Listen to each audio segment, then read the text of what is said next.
How you guys doing? Favorite obscure YouTuber here, right? I recently purchased a new firearm, and I don't see a lot of videos on this gun out there, so I figured I should add one to the bunch, or the lack of a bunch, I guess I should say. This weapon system, pretty tactical, right? This gun is called the Zero Delta Modulus.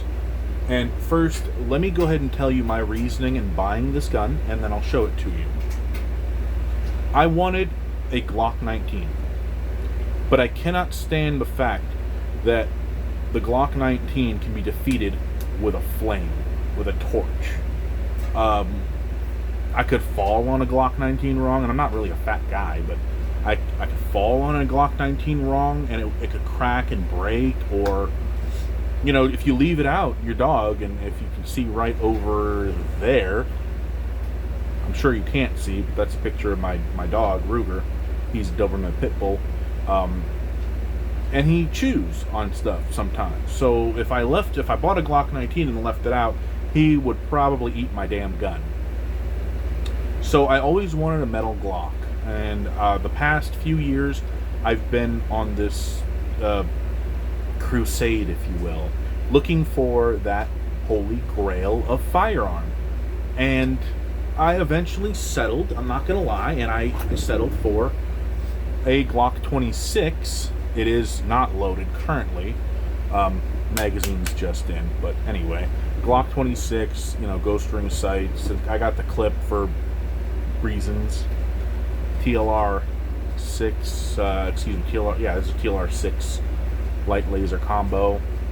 Anyway, I carried this for a while, and I still carry it, and I'm gonna still carry it until I get the right holster set up and light laser optic set up for this weapon system. Now, moving on. Threaded barrel, too, in case I didn't mention that. This is a plastic gun. I do my best to keep it on me at all times and not leave it out, because I've seen my dog eyeing it. He does chew on plastic. Since it's a plastic gun, I don't mind putting it in Kydex. Now that we're about 2.5 minutes into this video, I will show you the firearm. This is the Zero Delta Modulus. It's basically a Glock 19. I'll go ahead and show you. Nothing in there, nothing in the chamber. Optic cut, nothing in the magazine well. Alright, now we know this is a safe gun. I'm perfectly okay, everybody. So I'm going to flip the gun around, and it's not aiming at me loaded. Okay? Moving on. So, the things I like about this gun, let me start there. I haven't shot it yet, let me tell you that right now, right off the bat. This is more of a first impressions review. When I first pulled it out of its case, which, as you see, this is the case it came in, and it is gorgeous. It's honestly the best case I've ever gotten a gun in, and I'm going to show you guys this case after this. I'm working with really limited space here. Not that I live in a really small place. I recently bought a house, but this study that I have here, this is my reload station, my study station, it does multiple things, so there's a lot of stuff on the desk. I digress. So, Zero Delta Modulus. Things I like about it, it's not a freaking billboard.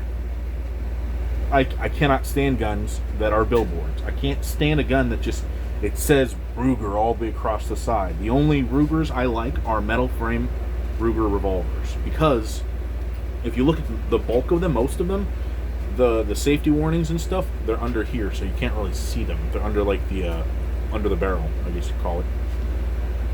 So the whole idea behind this firearm, somebody sat down, and I don't know why they chose to go with metal, but I love it. They wanted a Glock 19 that could be you could add different what do you call it? Modular pieces, I guess.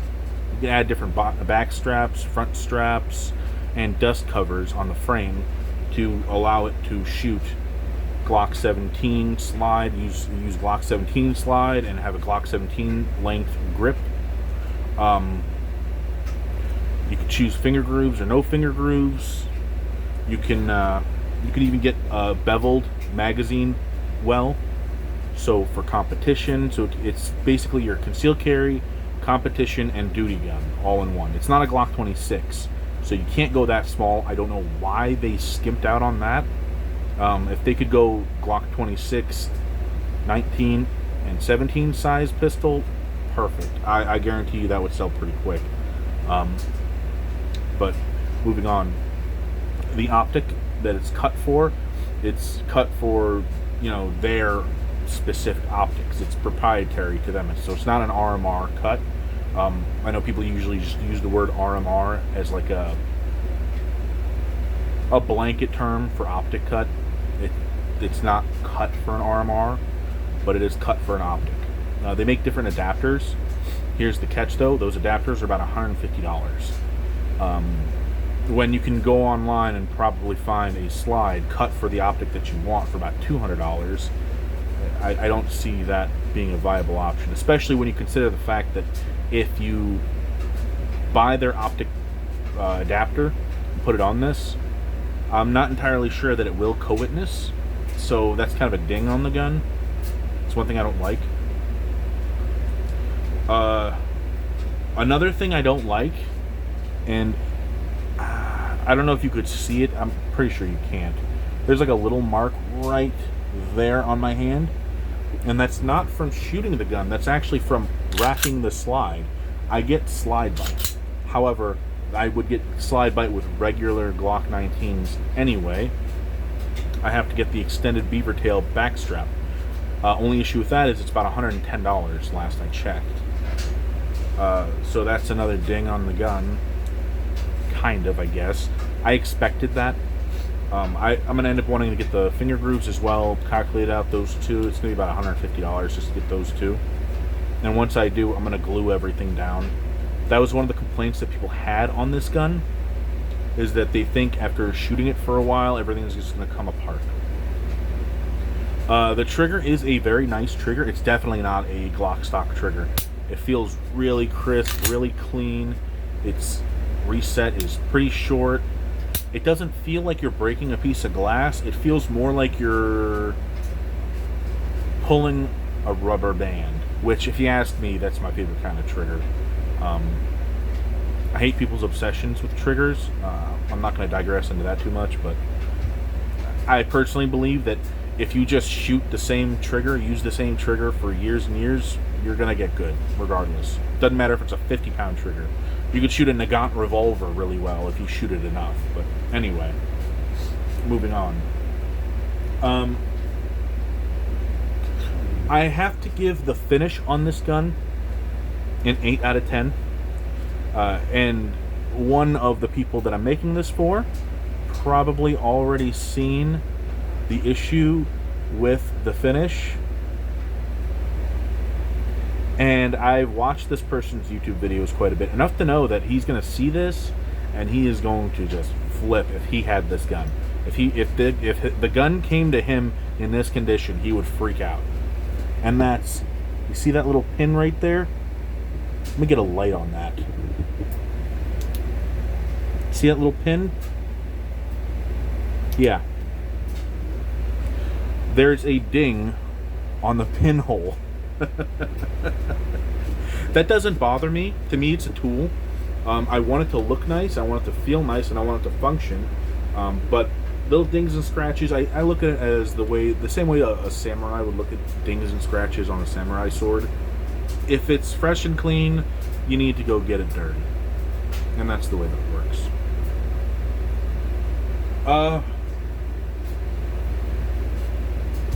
That's about it on the gun. So, just so you guys know what I'm going to end up doing with this gun, I'm going to get a Rock Slide Armory. I don't know if it's Rock Slide Armory. I'm going to go on rockslide.com. I'm going to get a different slide assembly. I'm going to get one for a Glock 23. A slide for a Glock 23. That's my goal. And then, once I get that slide for a Glock 23, I'm going to get a 9mm barrel. And eventually I'm going to get a 40 caliber barrel and a 357 SIG barrel. I might flip the slide, the entire upper assembly here, if that other slide functions correctly, I'll flip all of this just to get my money back. How much ever I bought the rock slide for, I'll try to get my money back by selling this, or at least a portion of it. I remember the Gun Collective, actually, they did like a little review on aftermarket Glocks, like not Glock clocks. That's kind of a tongue twister, not Glock Glocks. I don't understand tongue twisters. Anyway, and they were saying that for some reason ETS magazines wouldn't lock back the slide. Well, lucky for me, I actually, what did I just drop? I dropped something. It sounded important. Lucky for me, I actually have an ETS magazine. Load it in. It locks back just fine. Now, I realized just now what I dropped. This gun ships with one magazine. That's one thing I really don't like about this gun. They really should be shipping all guns with 3 magazines, period. Point blank, full stop. That's it. 3 magazines. I don't know why that's so hard for people to do. I'll pay an extra $20. Fine, $40. Whatever. If I'm saving up for the gun, what's another $40? Just give me another mag. Give me at least 2, 3, whatever. Moving on. I digress. This here's the magazine. It's just a standard Glock 19 magazine. It's a real, thank you, Ruger. Appreciate it, boy. It's just a standard Glock 19 magazine. It's actually stamped by Glock, so it is not an aftermarket Korean magazine. This is an actual Glock 19 magazine. So far, both magazines work, and I've tried it with, I haven't tried to shoot it, but I have loaded rounds and unloaded rounds, and let me tell you, if you know what I mean, you know what I mean. When this gun picks up a round off of a magazine, it's almost like nothing was there. It's just, with some guns, there's like, it hangs up as it's hitting the feed ramp. Not with this. It's just boom, nothing. Like, I can't even tell if one is loaded or not, which is a good thing. Anyway, great gun. It feels like it's going to function very well. It feels really tight. Like, the tolerances are really tight. The magazine release, my FFL over at Patriot Gunsmithing, he told me that the magazine release and the slide release are going to need some working in, and he's right. The first day that I got it, both of these 2 buttons were really, 2 controls. They were really hard, really stiff to work. But now, as of day 2, I've played with it enough. Yes, played with it. I play with my gun. Moving on.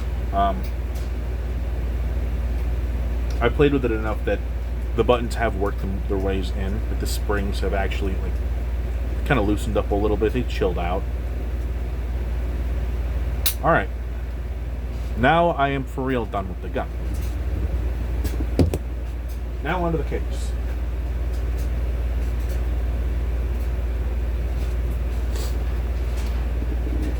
There is an instruction manual in here somewhere. Let me get my flashlight. And that's what I dropped. My freaking flashlight. Okay. There is an instruction manual in here somewhere. Can you see it? This is the neatest thing. That, my friends, is the instruction manual. That's really cool. I despise instruction manuals. I have so many Ruger instruction manuals because I do love Ruger guns, and I just kind of throw them around. They're always generic. Like the one for my Ruger Red Hawk 45 ACP 45 Colt was just like it was obviously from Gen 1 Red Hawks back in like the 80s with the square frame. But I haven't looked at this, but this is really cool. After this video, I'm probably going to look at this, and this is really cool. I really like this idea. This is really futuristic. That's really neat. It came with this little screwdriver here, and this is a godsend. This is how you take apart the gun. Take the back strap off, and the grip, and the dust cover, and all your whatnot. So that's really cool. I'm really happy they sent that. They also have spare screws that they sent with. Really neat stuff. Really, really neat stuff. I'm really happy they did that. And all these different slots. So this gun would normally go for about, I don't know, $3,000. But you can do what I did and just buy the stock 19 model. And then eventually you can buy your Glock 17 and competition slide setup, your Glock duty slide setup, and all these are for different back straps and front straps, and you have slots for everything here. It's really cool. If you really wanted to, if this was like this gun could be your entire hobby right here. You could sit here and you have the gun, you got it, and you put it in. Boom, that's good to go. And then you can go and save up enough money and get this slide set up. And then you can save up enough money, get this slide set up, and et cetera, et cetera. It's all really neat. It's all really neat. But here's my biggest complaint with making a modular Glock. My biggest complaint. Are Glocks not modular enough? They're modular. They're really modular. This takes the modularity to an extreme extent, but Glocks are really modular as it is. For God's sake, this Glock right here, this Glock 26, which is my Glock 26. When I'm at home, I don't carry one in the chamber. I have a reason for that. But this is my Glock 26. I have the extended magazine in here. I have a 15 round magazine in there. Now it's a Glock 19. I've got a threaded barrel in there. It's got the same, almost the same size as, no, it is the same size as a Glock 19. The gun is modular enough. They just took it to an extreme extent, and I don't know if people would really pay that much for a gun that is that modular, but on the other hand, the prices for these guns have been coming down substantially. These guns hit the market back in 2019, and back then they were asking $1,300 just for the stock model. I bought this gun as of July, I want to say it was July 7th of 2021. I bought this gun for $800, which is about on par with what you would pay for a standard like Glock, I think. Especially now as of 2021, you can buy, like, the prices for Glocks have kind of gone up, especially with like the Gen 5 stuff. I'm talking aftermarket. You go on like Gunbroker and stuff, you can find them for cheaper, but here in my local area, people are kind of really ripping people off with guns. But anyway, I digress. This flag back here probably tell you where I'm at, and I kind of really don't care. Moving on. So, in conclusion, if this gun functions, my plan is to put that rock slide armory, the rock slide on there, put a red dot on it, get a TLR 8, get a striker control device, and a threaded barrel, simply rugged holster. Man, I'm gonna run the crap out of this thing. This is my holy grail of pistols. Oh, yep, holy grail of pistols. If this thing functions correctly, this is going to be my everyday carry for every possible situation. Thank you so much for listening to my long-winded rant. Heaven only knows if I cut this down, and I really appreciate you guys watching.